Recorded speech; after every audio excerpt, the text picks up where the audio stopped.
Welcome back to the podcast. I have a first time guest, creator Mario Gully. Mario's a first time guest. The first thing I always ask is, what's your origin story? What got you into comic books and made you a lifelong fan? Hello, my name is Mario OMG Gully. What got me into comic books at an early age, I used to draw. Me and my brothers used to sit around the house and just draw. And we draw what we seen on TV. Spider-Man, Mighty Mouse, this back in the days. Huey and Dewey. And then we used to make, little cartoons with it. So that's what got me into it. Then later in high school, me and my friend, we would draw. And we was really drawing the Secret Wars. Secret Wars was my favorite series back in the days. Then I jumped on to some John Byrne She-Hulk, John Byrne Superman, John Byrne Namor. I was a big John Byrne fan. So later after that, in 1996 or 3, I went to jail and I had a year to serve. During this time, I'm looking out the jail cell, feeling all lonely and depressed. And then I seen a little tiny ant come from the outside to the jail. And I said, man, I give my life to be this ant. This ant can go in and out. Everything I thought at my age, I was 19 at the time, got me incarcerated. So my cellie from Atlanta said, why don't you make a comic book about it, like drawing? So I said, okay. I got one of those legal pads, and I made a 22-page comic book. And then I started getting popular. And then I started drawing on envelopes, roses, portraits, sexy women, and I started getting popular. I got real popular in jail. After that, I started sending submissions out. Marvel Comics, DC Comics, Image Comics, kept going. That took about 10 years. 10 years for me to get my foot in the door, to get published, become a professional. And then I made Ant. Did you That's how always, that went. did you always see yourself getting into the comic book industry, or did you just kind of like stumble into it? No, I always wanted to be a comic book artist since I could remember. It's one of those things where you kind of feel like, the stories that you hear from actors in Hollywood that so hard for them to break in. And that's how it was for me. It's one of those hurdles I felt like I could never overcome. And that's when I just kept, always wanted to be a comic book artist. Always wanted to draw. I thought it was the coolest job in the world. So you introduced yourself as OMG. How did that come about? How did that moniker come about? I'm curious. Want to hear the real reason? Okay. Yeah, no, you're free to talk and speak, swear, do whatever you need to do. I'll tell you the real thing. Yes. I was in Las Vegas, and I swear what happened. I felt like I had a nervous breakdown because I'm a single dad of 4 kids. I'm taking care of my kids all the time. Mm-hmm. And I had this voice in my head. Started talking to me. I was like talking to myself. I know I was having a nervous breakdown because I felt like something from the pop. I don't know what. And the voice in my head was just so honest about art, about who I am as a person, or about my honest opinion about what I think looks good, how I should draw something, how I should conduct myself. So under Jeet Kune Do, everybody know in Cantonese is back with the way of this, or karate, the way of the hand and foot. Well, OMG, OG Hama, really means the way of Mario Gully. Very simple. No God stuff. So that's how that came about. So what was life like you when you were growing up? Growing up was cool. I was one of those kids, always been a nerd, drew very well in school and everything like that, but I got picked on because I was real skinny and small. And that's how I got into martial arts. So I got into martial arts and I got into just drawing at home. I used to make homemade comic books and I had my classmates in high school look at them and put their comments up the back, what they think about it. My dad retired from General Motors in Indiana. Then he moved from Indiana to Florida, where he got a job as a culinary chef at Walt Disney World. So I was raised in Florida. And then after that, as I got older, a lot of stuff. I got into a religious cult. I was in there for like till I was 16 till I was like 17. That was kind of hard. I Then can. I got out of that and I went to seminary, did that for a while, preached at the Orlando First Baptist, taught theology, hermeneutics, Very cool. did that for a while. And yeah, just waited till the kids grew up so I could have more time to myself. Because you did say you spent a year in jail for robbery at 19. How did that change and alter your life? I'm curious how it changed you as a person. It was very interesting because I was 19. I dropped out of high school at that time. At this particular time, when I got incarcerated, they had great rehabilitation programs. So I had to go to this building called Horizon 4C. And what they did was they would have classes on GED, mechanics, stuff like that. And they would have 3 teachers come in and you have class every single day. So I got my GED in jail. I met a very, very great professor from Yale that taught us mnemonics, taught me algebra, taught me how to write correct sentences, stuff like that. And honestly, jail changed my life. If it wasn't for that, I don't know what direction I would have been in because I came out a lot better person. So when you first started developing Ant, you worked with Matt Nixon as a co-writer. Did you feel you weren't strong enough as a writer, or was it just synergy? How did that come about? I'm kind of curious. This is how it came about. When I first created Ant, everybody turned Ant down. Everybody. And an image, even after the book was completed and done, even after I had 2 J. Scott Campbell covers, Image still turned me down. Jim Valentino did 5 times. So I was very, very insecure about writing. Because keep in mind, this is a high school dropout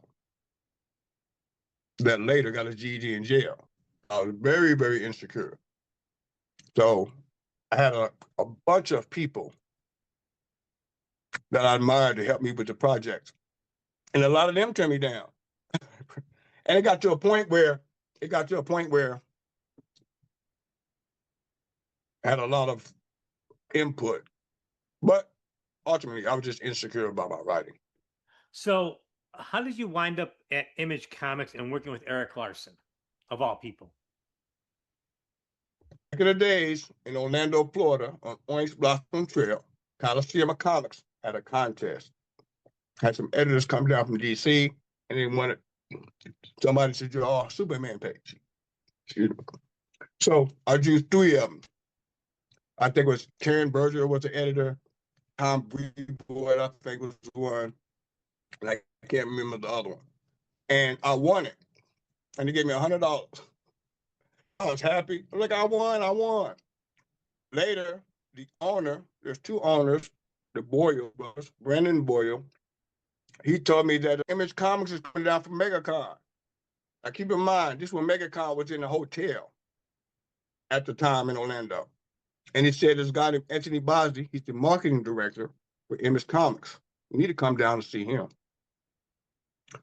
So, long story short, I came up, I met Anthony, he was doing a panel. I gave my portfolio. He gave me his card. So what I did was I drew 5 pages a week for 6 months. I sent it to him, 5 pages every week. Every week. And then Anthony said, okay, man, you're pretty good. I need to get you published. So I want you to do some free pinups for me for Image Comics. I said, okay. So I did some pinups, Bottom Messiah's pinups, Area 52 pinups. I think it did the Area 52, Area 51, I can't remember. 10th Muse, stuff like that. And after that, he said, man, you're too persistent. I need to do something with you. So he took me on his wing and flew me around to different conventions. Flew me around to San Diego Comic-Con, New York, this and that.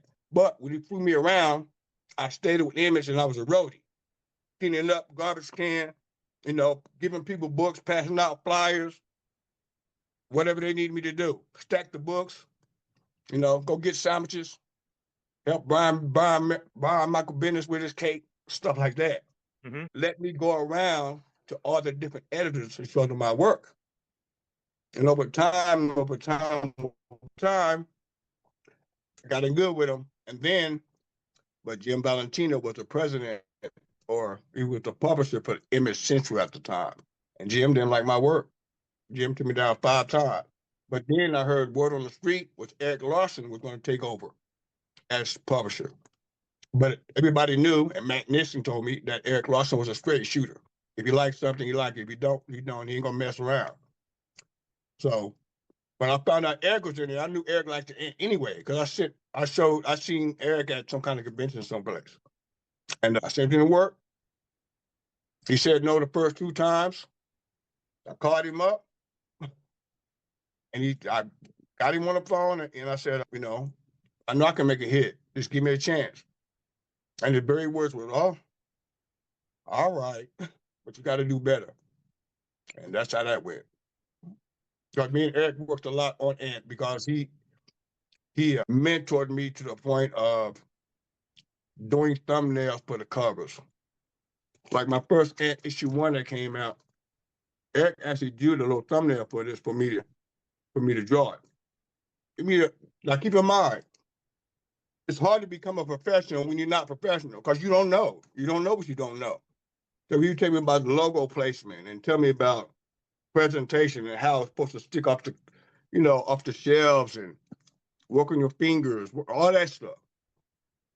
And over the time, every time I turned in some Ant stuff, pretty much Eric had something to do with it. I would get his advice about most of it. Do you guys And ever that's how kind we of became kind of like good friends? Mm-hmm. You guys became good friends? I'm not going to say we're good friends. We've done some business stuff. But to be honest with you, at the end of the day, our art styles are very different. Very different. I'm not a cartoony guy. I like more realism, more detail, more of the stuff that I thought made Image hot and Tom McFarlane them hot. And this style is more of cartoony on the other side. So as time to move on, as I got better, I decided that when you draw in comics, and if you draw a female lead, especially a sexy female lead, a lot of the industry would call you a TNA guy. Or because a sex seller, she's sexy, so that's why she's selling. So I didn't really like that term, because I always thought that I could draw anything. I was one of those guys that told people, I can draw old women, young women, cars, buildings, backgrounds, trees, dogs, wolves, dinosaurs. I could draw whatever, but I had to prove it. So from that point, I had to go to Marvel. Called Marvel up a lot. Got some books with them. And then after that, I decided, well, if I can work or do some type of work for most of the top houses in the industry, maybe I can keep a job when I get older. So I started drawing for Marvel, and I started drawing for, I did stuff for Sony. I mean, Dynamite. I've done stuff for Kevin Alsop, Cave Woman. I work on that stuff now. I've done, pretty much Condé Nast, DC, Chaos, everybody I could, pretty much. Some kind of way, somehow, the universe figured out a way for me to draw something for that company. And I built my resume up. So I'm kind of glad I didn't stick with Ant so long, because I didn't want myself to get stagnant. I had a start, a middle, and end for her. So I saw that Eric Larson, took it from there, and I was able to branch out, keep Ant going, and do my own thing. And that's how that happened. So you eventually wound up at Marvel Comics working with Roy Thomas on some Marvel Illustrated issues. How did that come about? What happened with that was, when I decided that, man, I need to try to branch out, Chris Allo was the talent liaison at Marvel at the time. That's when Ralph Macchio was the senior editor. And I did the same thing. I got Chris's phone number after a while. Hey, Chris, how you doing? This is Mario. Just want to see, did you get the 5 pages I sent you, X-Men, last week? Hey, Mario, did you get the Spider-Man? I sent him 5 pages. It wasn't a week, maybe a week and a half, maybe 2 weeks. That took about 3 months. After 3 months, I called him up. He said, hold on, I got some good news for you. He said, hey, we can start you off. We got this illustrated stuff coming out. Roy Thomas is going to be writing it. We're going to do a new type of illustrated to get it into the libraries to try to get new readers. It was real big back then for them to try to get new readers. And he asked me which book I wanted. I said Treasure Island. And it just so happens that Roy was writing it. So did you two? And I learned a lot from that. Did you collaborate together, or did you just turn in a script? And was there much interaction between the two of you? It was great. It's one of the best interactions I've had because Roy won't send me a script. He send me a plot. A script is more like panel 1, Spider-Man jumps out the window. Panel 2, Spider-Man shoot web. Panel 3, Spider-Man hits car. Had you done the Marvel method before with just the plot, or was this a new thing for you? I've done both of them. I don't even care. You can tell me what to draw, just draw it. It don't make me no Especially with Roy Thomas, you didn't care at the time. No, I mean, but it was like he gave me a lot of room. He gave me a plot, and I would actually design the pages. And I said, this would be better as a double. Well, not Roy himself, but Roy. I would forward to Ralph Macchio, the editor, and Laura Stankovic. And I would say, hey, this page, it'd be nice if it was a double page spread. Could I add pages to it? Like, sure, go ahead. And that was really, really fun because number one, it was the most I've ever got paid for a project because at that time, Marvel had a page rate committee. And he's like, how much you expect to page? I didn't know how much I expected to page back then. I said 100. He said, oh, we can do way better than that. So I was happy. I'm excited. We got 5 books of 100 a page. That's great. So after that, I did that series. And they liked that a lot. And I worked with Roy again on Kidnapped. On Kidnapped series. That was 5 issues. And then they gave me Marvel Adventures Hulk. And then they gave me this AAA baseball situation where I'm drawing the Hulk and them playing baseball. And they flew me to New York, to Buffalo, New York and stuff. And me and my kid threw the first ball out and stuff. Very cool. That was pretty fun. Yeah. So that's how it happened. I just kept bugging them. I got lucky. Did you find that to be an artistically different challenge because you went from like superheroes to something very more classic? Did you really enjoy doing that as a creator? I didn't at the time because I wanted to be one of those breakout artists. And I couldn't be a breakout artist with a project like this. But I'm happy that I did it because it gave me new chops. Working on that period piece, working on pirate ships and muskets, and it was fun to do. So what are you doing now? You got any projects coming out? You got anything percolating in the background? What do you got going on? Yes, right now I'm working with Kevin Ossopp with the Cave Woman project, and we coming out with my art book. Going to be a combination of Ant stuff, my Marvel stuff I've done for Hollywood. A lot of people don't know about PlayStation stuff, and a lot of my fans want to have all my stuff in one spot. So that's what we're working on now. I do a lot of commissions, a lot of covers, Batman commissions. Take that back. Nope. Batman commissions, Spider-Man commissions. So does the Mario at 19 ever dreamed that he would become the Mario today? No. Are you pleased? Because one of those things, huh? I said, were you pleased with your journey? I mean, you were happy where you are in your life and you felt that the road was worth traveling that you went down?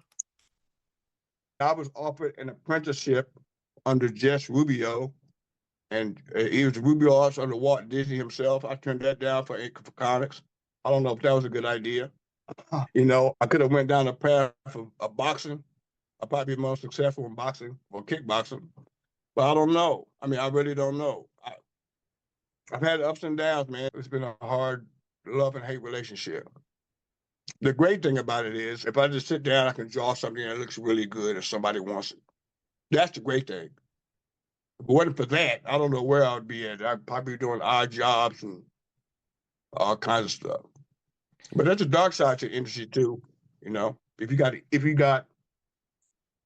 confidence in yourself, something you might bump into an editor like 20 years old that just barely in college, and on one hand telling you something, and you got a tenured professor in art on another one telling you totally something different.